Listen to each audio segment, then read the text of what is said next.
Pangalawang mga Kronika, Kapitulo 5. Nang matapos na ang lahat ng ipinagawa ni Solomon para sa templo, ipinasok niya sa kabangyaman ng templo ang lahat ng bagay na inilaan para dito ng kanyang amang si David, ginto, pilak, mga lalagyan at iba pang kagamitan.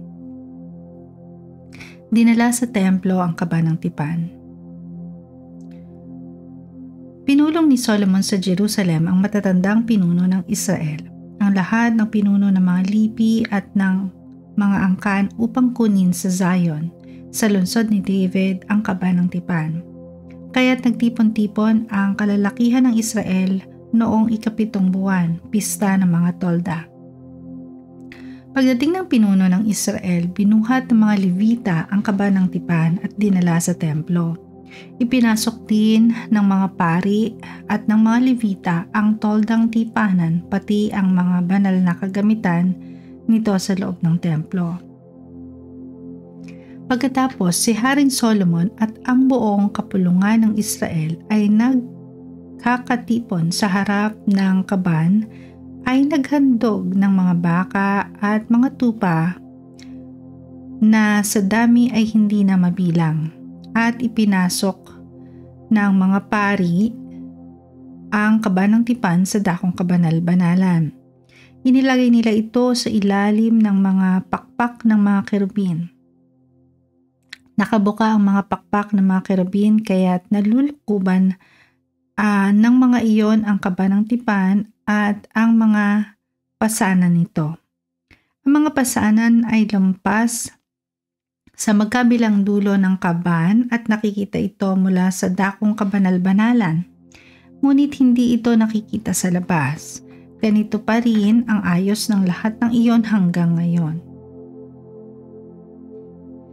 Walang laman ang kaban, kundi ang 2 tapyas ng batong inilagay roon ni Moises noong sila'y nasa Sinai.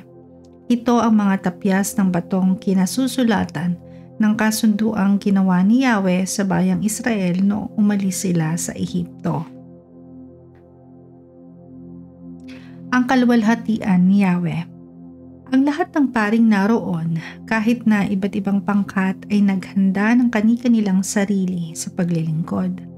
At paglabas nila mula sa templo, nakatayo naman sa gawing silangan ng altar ang mga awit na Levita, sina Asaph, Heman, at Jedutun, kasama ang kanilang mga anak at mga kapatid.